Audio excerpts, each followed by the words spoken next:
Chili. Hey everyone, I am going to do a shot-by-shot review of the trailer. Just go shot by shot, look at everything, kind of give my opinions on whatever I've looked in the trailer. I've watched it several times now and have a little bit more in-depth thoughts about what I think. I have seen all the other information. I'm not going to bring a ton of stuff in from all of the walkthrough videos of all of the new realms. I'm going to do a separate video on that later on so that you can know my opinions on those, and then I'll bring up anything that I see there that may be relevant to the trailer. But this is just the trailer, just my opinions on what is here. So let's jump into it. So we have, of course, the whole first part, which was in the first part of the trailer, but the thing that was different was the music. I'm not going to play the music, but I do have some awesome sources on Reddit who have been, there's like a whole thread on Reddit where people have been going through the lyrics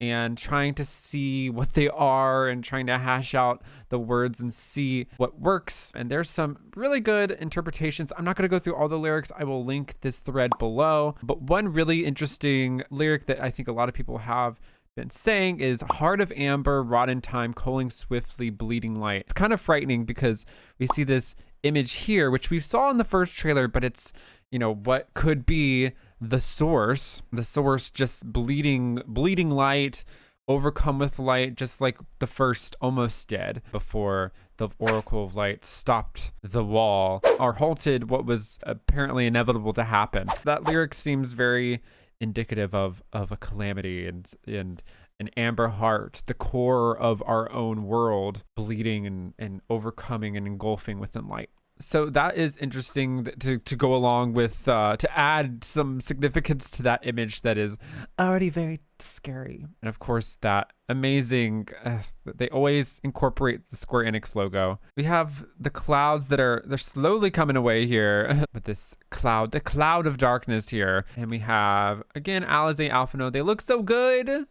They all look so good. But again, stuff that we have seen before. The wonderful Sage. I wonder if anyone's going to be playing Sage at the beginning of Endwalker. If you're going to pick up Sage, let me know in the comments below. I know a lot of people have switched and said, no, I'm going to be Reaper now. Whenever they announce Reaper, they're like, no, I'm switching to Reaper. I'm not going to be Sage. I'm going to pick up both because I'm excited about both the lore behind both of the classes and just to have fun with some new classes.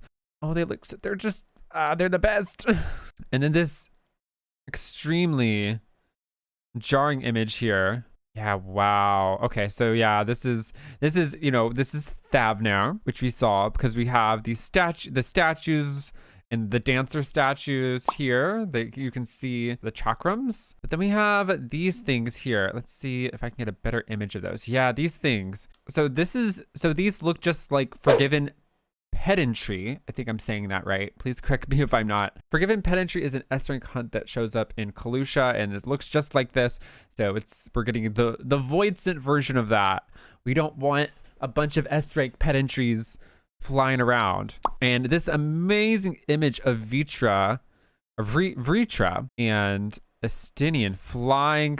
Wow, just like this image, that's amazing. That's amazing. That image. I at first thought it was Nidhogg before, and he says Vritra in the trailer. I was just very excited and I missed it. I didn't hear the name until the actual announcement, but it looked like Nidhogg at first, but Nidhogg doesn't have like butt wings, and Nidhogg doesn't look like this. But Vritra, the youngest, apparently the youngest, according to some information given in FanFest.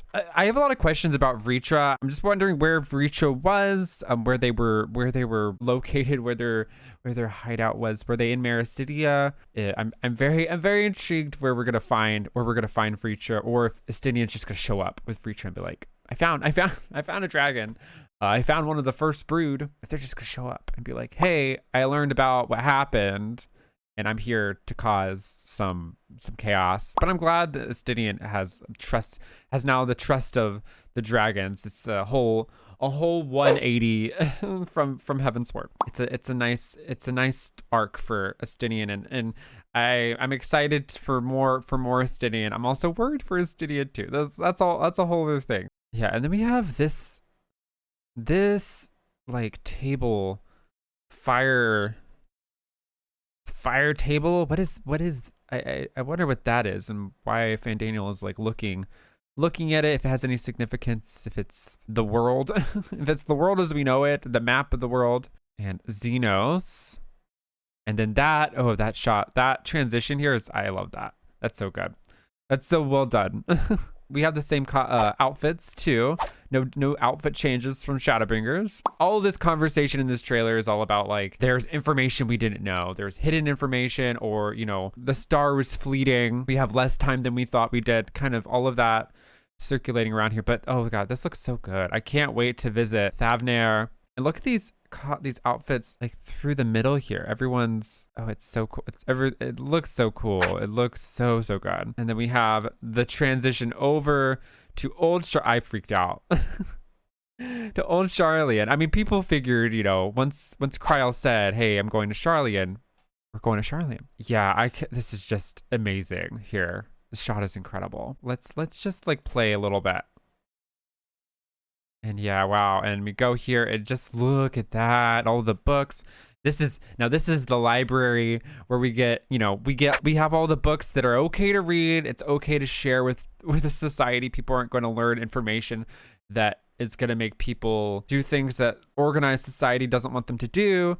And then we dive down into forbidden knowledge, the library of forbidden knowledge. So we go in here, and then G'raha is in here reading these forbidden texts, and it's talking about like there is things we don't know about this star, and this book looks very dark and mysterious, and like something that maybe we shouldn't read. It has like it has like almost like a red eye on it, like almost like, yeah, it has some red eyes on it.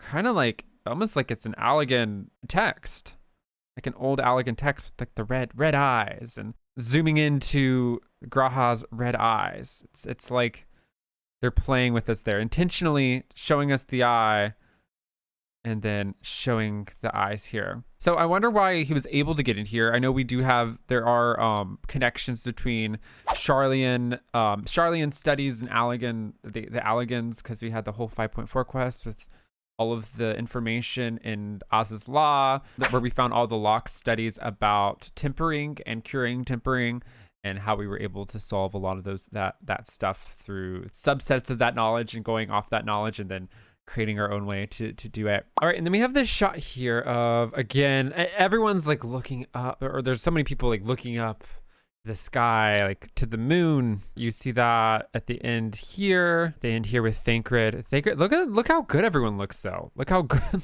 everyone looks. So good. Thancred looks amazing. Like they really they took up these trailers quite a notch. But yeah, Thancred looking up, and Uriager looking up as well to the sky, to the moon. Then we have this transition here over. There's a lot of these I love these swipe over transitions.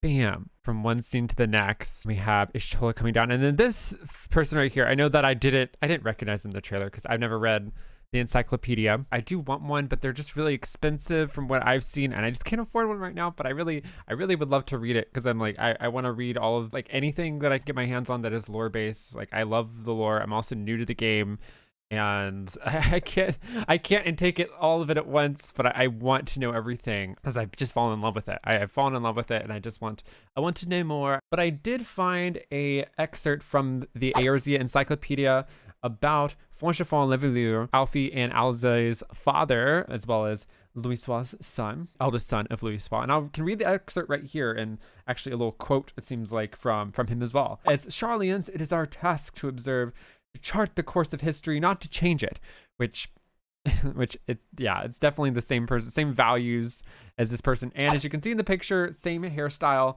same swoop with the two pieces of hair, or like the way that the hair swoops down. Even in this trailer, it's the same. It's the exact same as it is in this picture that I'm reading off of right now. But it says, the eldest son of Archon Louisoix Leveilleur, Fourchenault is a powerful member of the Forum. He has carried a deep respect for Sharlayan's founding father, Nine Krebsen, through all of his 40 years. Eshwing war as a pursuit of barbarians alone and seeking advancements through wisdom and reason. And Eshwing means like avoiding. So avoiding war, doing things through reason and wisdom, which is something that Alfie does and wants to do. Doesn't do all of the diplomatic work that his son Alfie does. As such, the Wildwood Elezen oft disagreed with his father, particularly when the latter established the Circle of Knowing for a specific purpose of safeguarding Eorzea's future. Nonetheless, Fourchenault respects people's rights to make their own decisions and did not attempt to bar the way when his sire and children wished to leave Eorzea. As with the rest of the house, Fourchenault is a talented mage. He is also a formidable intellect and can read learned discourses at a nigh unequal speed. He's very smart, also a mage, so can also battle. So I wonder if we'll ever fight him, maybe possibly in like a solo duty or something like that. Maybe Y'shtola will fight him. These are just speculations, of course. Like, that'd be cool. So there's that excerpt, and that is definitely like it's him. I never want to say like 100%, but it's him, and it just makes sense. And I'm excited to see like this relationship. I'm not going to delve like any deeper into the family lore, but they showed their face just like identical to what you see, except the clothes are different, but the face and hair and everything, it's him. And this is Y'shtola here meeting with what I assume is the forum, with all of these Sharlayan leaders and scholars, and who are probably keeping a lot of very important information away from us. Let's get to it. She just goes, bam. I love that. Will we get them to do anything? And that's a really cool shot. And see how many people there are involved with this, with the knowledge that may help save Eorzea, are doing nothing. Why would you sit around and do nothing if there was the world was doomed, if you have this knowledge? And now we have this amazing shot with this incredible scythe. It has like a gun on it. Like, this is like a decked out, like, what the heck? And just this face, just like, oh god, I can't wait to delve more into Zenos, because I just still feel like we don't know him. I want to know more. I don't feel like I know enough. I don't want to know more. Yeah, the scythe, the reveal, it's just, they did so well with like the whole focus is on the scythe. Everyone looking up to the moon, looking up at Sora, at the sky.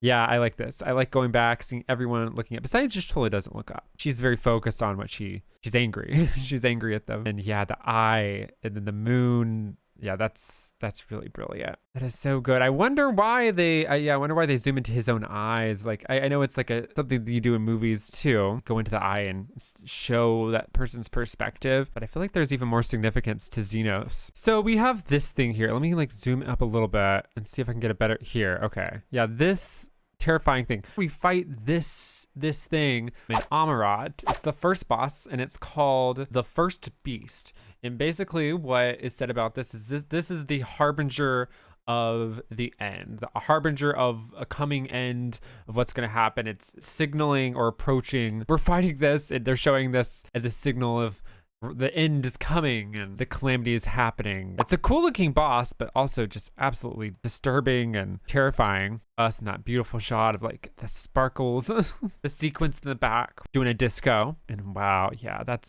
it's just beautiful. Like, and then we have this image of, which is interesting that we have this image now of a perfectly fine looking source world when we have this image. Wait, let me get back to it. This image here at the beginning of the trailer, like this overcome with light. Do we save it?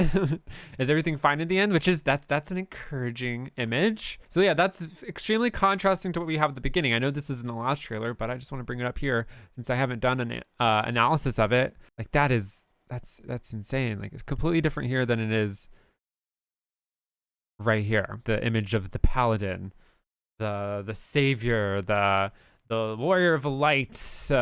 We zoom out of the moon, and then we have our logo with this ship that we have not actually seen yet. There was like a ship shown in the images, but it's not the same as this ship. Whatever this ship is, whatever this thing means, I have no idea. And a lot of times Final Fantasy logos, a lot of time they call to the end of the game. That happens in a lot of Final Fantasy games. The image depicts what you see at the end. Not always though, but a lot do. The ending, the climax, or just a really memorable moment in the game. Beautiful. That's an amazing trailer. I hope you enjoyed my analysis. I'll be doing some more analysis later on all of the new zones and maybe some other stuff, but definitely those will be something separate. So look forward to that in another video coming later this week. If you like that video, there is more right over there. And if you want even more, don't forget to hit that subscribe button. And don't forget to like and let me know what you thought below, or any suggestions of what you'd like to see in the future. And if you'd like to support my content, I do live stream on Twitch, and I do have a Patreon and a Ko-Fi. All of that information is in the description below. All right, y'all, keep spreading the power of friendship around the world, and I will see ya